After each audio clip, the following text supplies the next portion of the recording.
I get All it. right. Well, hello everyone, and welcome to Wine, Women, and Words. At least I remember the name of the podcast.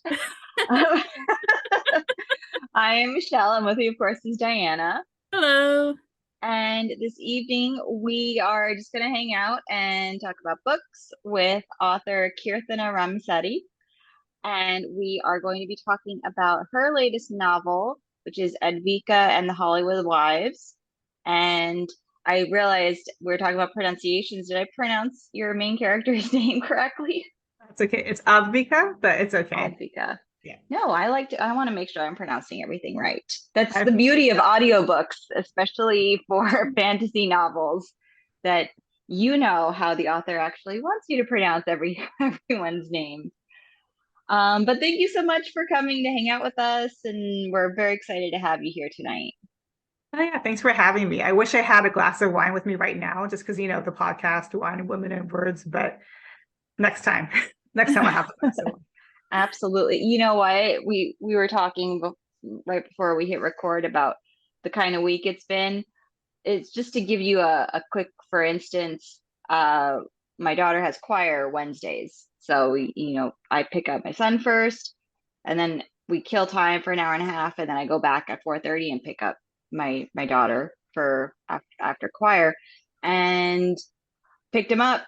He came out, hopped in the car, and I was like, "Where's your sister?" And I rolled down the window and I like called to, the adults at the pickup line. I'm like, "Where's, we're missing one." And they're like, "It's Wednesday. She's at choir." I was like, "Oh yeah, that's right. Totally forgot what day of the week it is." And then today I forgot that we had the podcast tonight. I forgot that it was Thursday.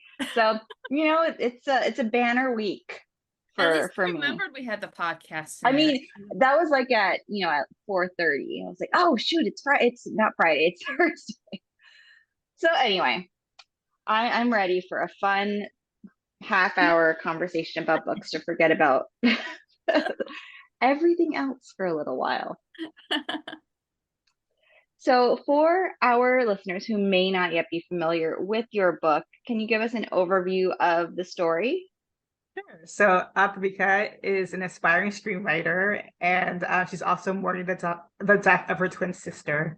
To pay the bills, she works at a lot of A-list events, such as the governor's party. Wait, I just blanked out. The governor's ball.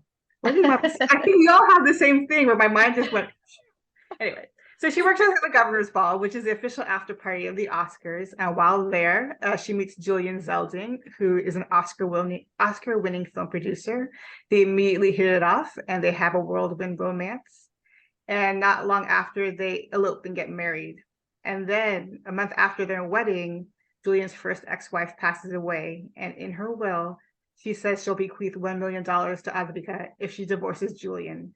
And now Advika freaks out. She realizes she has no idea who she married. She realizes she married him because she's still in mourning and of her twin sister and kind of trying to have any sort of connection in her life. So she decides that she needs to investigate who Julian is through the eyes and experiences of his ex-wives, all of whom are famous. The ex-wives include an actress, a pop star, and a reality star.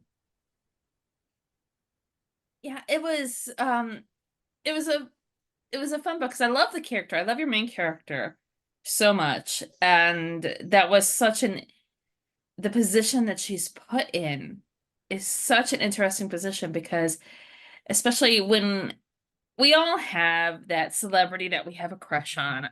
I mean, let's just be honest with ourselves. And for those of you listening, you know who they are. You don't have to shout it out. We're not going to call you out completely on it, but we all have it. And there is that fantasy of, yes, everything's going to work out wonderfully. But this guy, he is such a creep. And I don't think that's really giving that many spoilers away on it.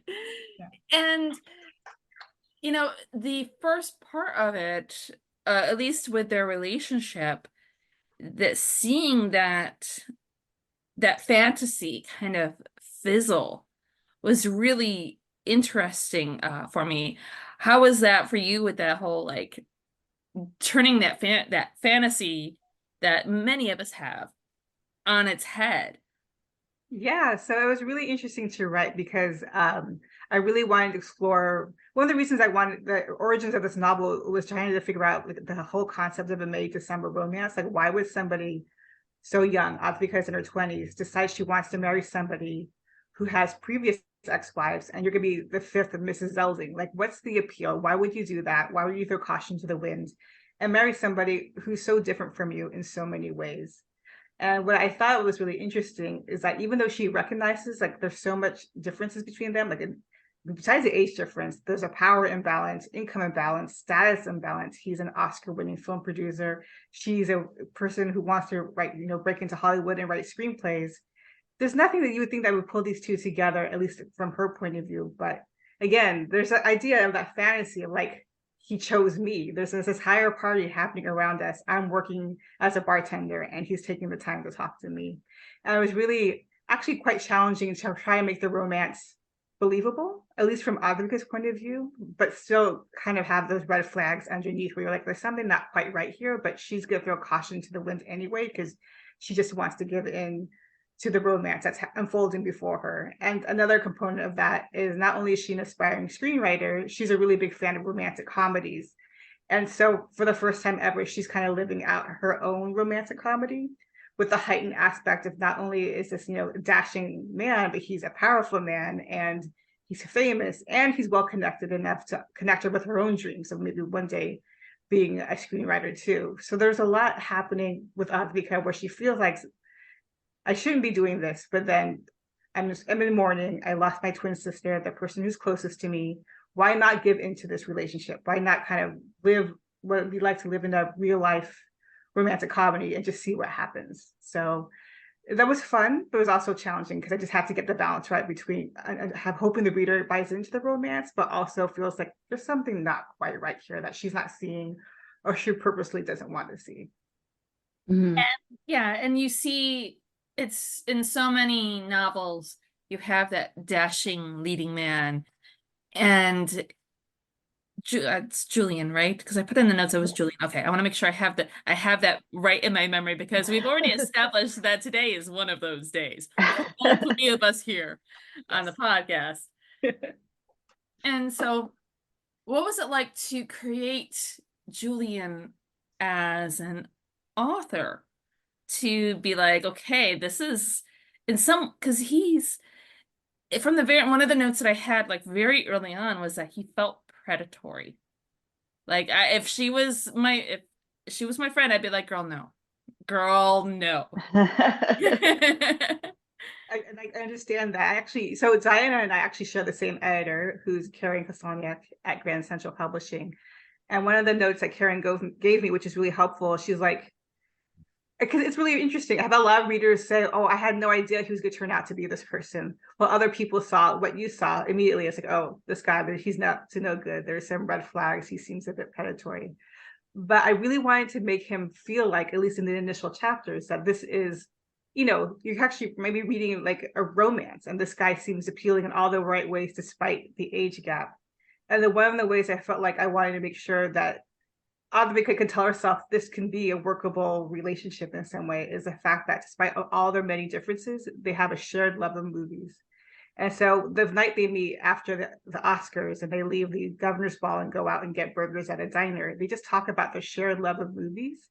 And I think for me, that was a way of showing that Advika can really relate to him on a fundamental level that she can't relate to with anybody else. And Julian actually takes her seriously when she talks about her love of Bend It Like Beckham, for example, and why that movie inspired her to become a screenwriter, because she, for the first time, as a person who loves romantic comedies, in Bend It Like Beckham, she can see herself on screen. She can see an Indian woman on screen having the kind of, romantic relationship she always kind of wanted to see herself in. Like, she's seen Julia Roberts in movies, she's seen Sandra Bullock, and here's Bend It Like Beckham, and now, oh, it's a chance for me to see myself in the movies that I love. And Julian gets that immediately and validates that. And so even with all like the other weirdness around him, especially his age gap, the age gap between them, the fact that he respects and honors her love of movies is why I feel like is the key to his appeal, at least to Advika in those early chapters.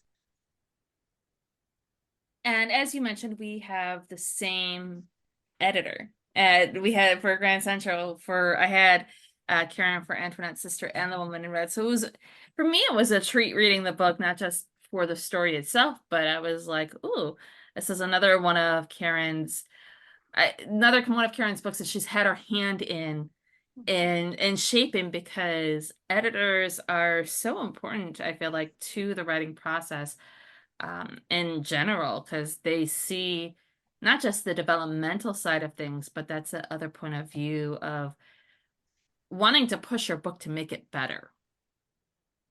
100%. I feel like this book in particular is my second novel. And when you're writing your debut novel, it's kind of like all your hopes and dreams tied up in one package. You have all the time in the world to write it. You don't know if everyone's going to read it. So you write it without a lot of pressure on you. You're just writing it because you have a story to tell and you want to tell it. With the second book, I wrote it under contract. And that was like almost like panic inducing, because I'm like, oh, now I have to get this whole book done in a little less than a year. And I don't know quite how to do that. So to have Karen's guidance is really helpful, because she was a person I could bounce ideas off of, and she would let me know if they worked or not. And so it helped ease the road in terms of, okay, this is the first time I'm not just an aspiring writer, I'm now a published author.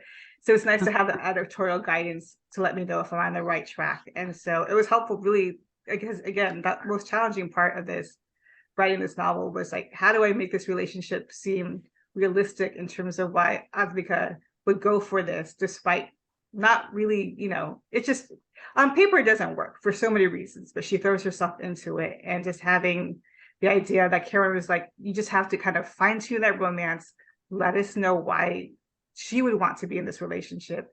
It kind of gave me the confidence, like, okay, I think I can do this, because I've never really written a book like this before. Because it starts kind of as a romance and then goes into suspense, and that kind of surprised me as I was writing. So it was a really interesting project in a lot of different ways, but I was really helpful. It was really great to have her guidance throughout. Mm-hmm. I know there was one time when I was writing Antoinette's sister, and I had all of these, it was post her notes, and I was having all these questions, and I was freaking out, and I think I got into my head. I definitely got into my head too much. And I sat down, I was like, I need to have a conversation with you. We need to sit down. And I'm like panicking, and I'm going through, and she's like, you've got this. You're a professional. I was like, are you sure about that? I'm not so sure. I'm still I feel like a rookie. She's like, no, you're fine. Like that, the ability to be able to soothe the author and be like, it's not, your writing's not that bad. Just like take a breath. Yeah, it's invaluable, really. So yeah. Yeah. So this question just popped into my mind for the two of you, and for authors who realize that they've both worked with the same editor.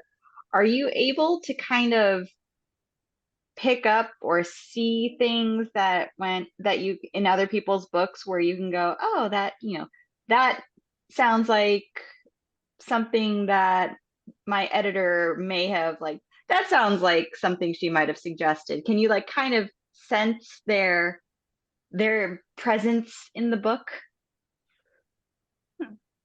Or is each book so unique that it's kind of like its own world? I was just curious. I think maybe some of the romance, but I think the hallmark of a really good editor is that they can come in there and they can be like, they can make the author shine. Because that was something that I was kind of curious about too. But Karen is a fantastic editor. And I think she really made Kirthana shine for her novel. And because I was curious if there was some kind of traces of Karen. I think maybe I could see some of the similarities with some of the finessing of the romance. Because you had talked about that, Kirthana, and she and I had talked about the finessing of the romances in both of my other novels. And so I think that maybe Karen had, a hand in it. But again, I think she's a great editor, and she made Kirthana shine for her novels. That's really kind, and I'll let her know as well. I'll be like, Karen, I think you need to listen to this interview. You have two of your authors mentioning about you. Saying really nice things about you. Well, and that's, when I talk about pacing and creating tension, a lot of times that conversation for me comes up when I'm talking about a thriller or a mystery or a suspense novel. But as you were talking about like crafting the romance, you have to create, tension. You have to pace it out properly for a romance too, to make it, to make the reader fall in love with the characters falling in love. So, but then you also mentioned it kind of like flips, your book switches from like a romance to a suspense, and then you have creating like a whole other kind of tension. How did you, um, while you were writing, was that fun to kind of flip the script and go from creating romantic tension to suspenseful tension? Yeah, it was. I think the most funny thing to me is that like I have so much respect for both romance writers and suspense writers. I think what they do is so hard to pull off. And in some ways, especially I think romance writers, they make it look easy because when you read a romance novel, you're just all in and you're just enjoying it and you're not really thinking about the amazing amount of craft involved and making you feel the way you feel about the fact that these two characters are falling in love and you're rooting for them. And with suspense, you're just trying to turn those pages because you just want to see what happens. And I feel like I've kind of, when I came up with the concept for this novel, I didn't really think about the idea that there would be elements of romance in it or elements of suspense in it. It kind of occurred to me as I was writing it. But what helped me a lot in terms of what you mentioned, in terms of getting the pacing right and the tension and the stakes right, was outlining it. Because before my debut novel, I was a pantser. I just kind of wrote as I came up with things, and it never really worked for me. And that's why I have two novels that I wrote that I pantsed, that I ultimately shelved because they just didn't work. And so Dava Shastri's Last Day was my debut novel. And because it is a multi-generational family saga, I'm like, there's no way I can make this up as I go along. It just would be impossible. There's like 12 family members. So that's what taught me how to be a plotter. And I realized plotting helps me feel like not only can I can write novels, but I can complete them and feel good about what I did. So I took the lesson of writing my debut novel and I'm like, okay, I kind of need to plot this out too, just in terms of I need to know, at least for me, I need to have a roadmap guiding me of what's going to happen next to keep me writing the pages. But as I was outlining the novel, I was realizing as Advika keeps having like revelations about who her new husband is based on what she was learning about his ex-wives, it was kind of turning into a suspense novel. I was like, I don't know if I'm capable of writing a suspense novel, but that's just how this is becoming because she keeps getting revelation after revelation and kind of putting the pieces together and forming a new picture. So I actually read two suspense novels while in the midst of writing this novel, just so I could get idea of tension, pacing, and stakes and how it keeps ratcheting up. One was Real Easy by, oh my gosh, I just blanked on her name. Marie Rakowski, and True Story by Kate Reed Petty. And they're both phenomenal suspense novels. And so this novel actually taught me a lot about my writing process in terms of the fact that writing I'm sure you both can relate, every novel is its own thing. The process that I used for my debut was slightly different for my second novel, but it also taught me that plotting is a thing that I can do. That plotting is what I do well, and I'll always do it in some capacity, but I might just tweak it each time for each new book, if that makes sense. It makes fantastic sense, and much sense. I love that answer so much. And so we have one other question, but then I feel like we've kind of been led into our super serious. Yes, that was like a great segue. It is. You already answered one question of it, Mhm. but Yay, Team Potter. Yes, we have a super very scientific survey we're doing. No we've been doing smiles. for No yes, smiles. no, We're this so is serious. this is very serious. Yes. Yeah.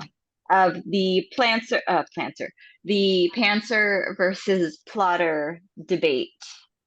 I am a pantser 100% when I write. I love the idea of outlines, like I really do, but I'll make them and then just like completely in the opposite direction and never to be seen or heard from again. But in my real life, very big supporter of to-do lists, and I'm very organized, and I like my schedule planned out for the day, and it's lovely. And I hate going off schedule, like it drives me crazy. Diana is no, she's not a pantser. She's a No, plotter. no, I hate pantsing. I like the idea of pantsing. I had to do it once in a novel, and I was complaining to Michelle as much as I was writing. Her phone was blowing up with how much I was complaining about having to pants. I just hate pantsing that much. No offense to anybody out there who pants as Michelle, but it's just No one not pantses me. Michelle. No, no.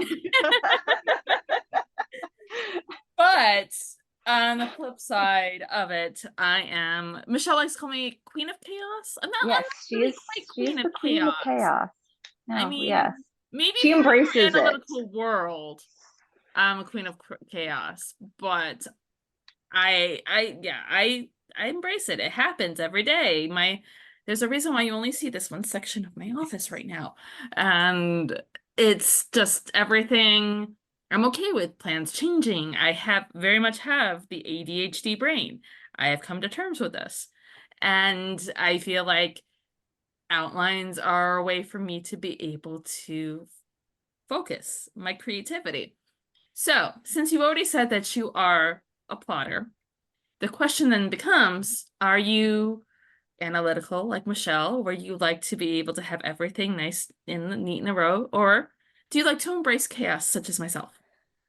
Maybe a bit of both, because I think I do have a daily to-do list that I kind of live my life by. I don't think I could function without it. But at the same time, like you, Diana, I'm focused right here for a reason. And beyond is chaos. So I like tidiness, but I'm not very good at always being tidy and being organized. But I do like I always need to have my schedule in front of me. That's just Mhm. one bedrock I need to like just function throughout the day. So, I mean, it's I went to therapy last year just so that I could figure out how to do a proper to-do list without overwhelming myself. I mean, that's I'm gonna be honest here with that. I love the longer to-do lists, the better. I love really long to-do lists for the day. And but for writing, yeah, I don't know it. But of course, it also depends on your material. Like if you're writing a historical fiction novel that's very that's a biographical, you have to plan out, so sometimes the story dictates the necessity of an outline. But I've never really fully tried the outline.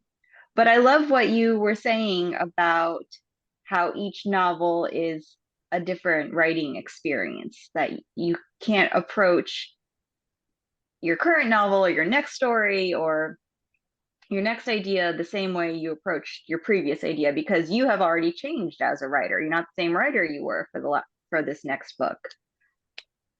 That's so true, because I was just thinking about the fact I was just looking at my past outline for my debut novel, and it was long and messy. I just threw so much in there, like here are movie titles, and here are song lyrics, and here are snippets of dialogue.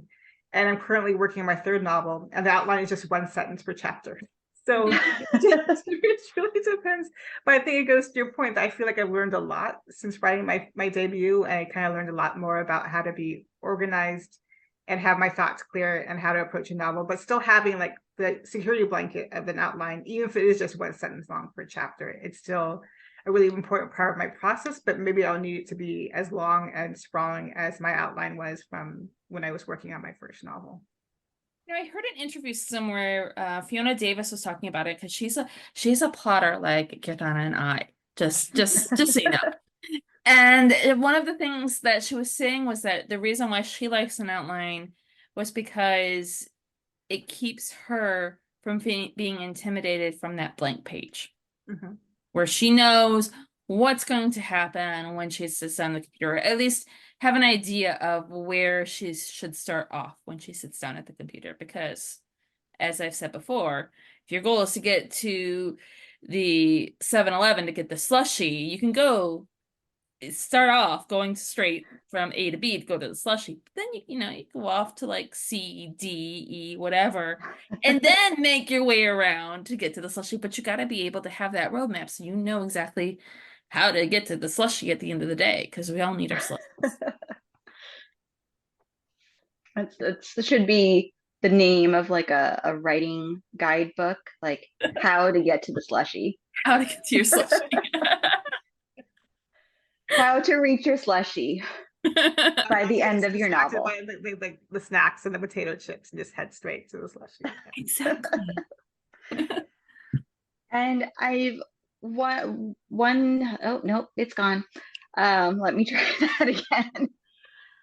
One thing Diane and I were talking about the other day, that we have decided we know authors love reading as much as they love writing.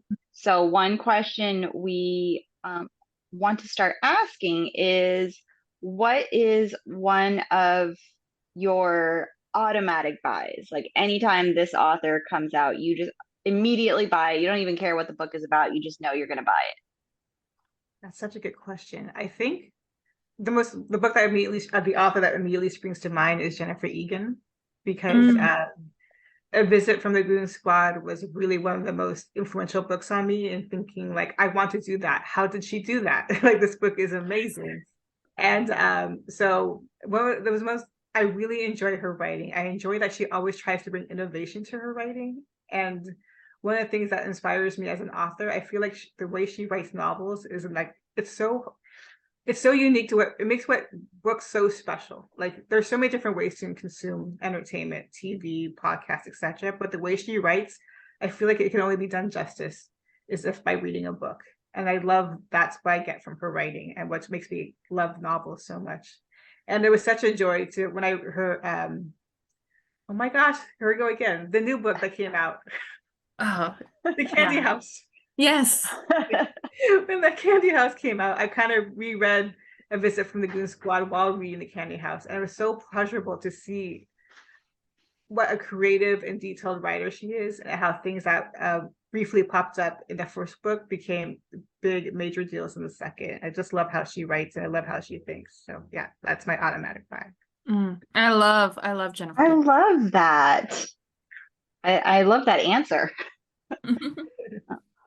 Well, I know we're actually a little bit over our half hour. We just had too much fun. We had to keep going.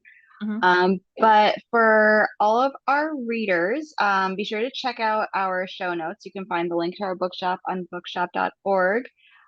If you'd like to order your own copy of Advika and the Hollywood Wives. As always, bookshop.org supports our incredible writers. It supports the podcast, but most importantly, it supports all of the wonderful indie bookstores out there. And thank you so much for coming to hang out with us. You have to come back and have that glass of wine with us next time. Sounds good. So thank you so much for having me. We've just had so much fun. Enjoy the rest of your evening. You too. Take care. Bye, everybody. Bye.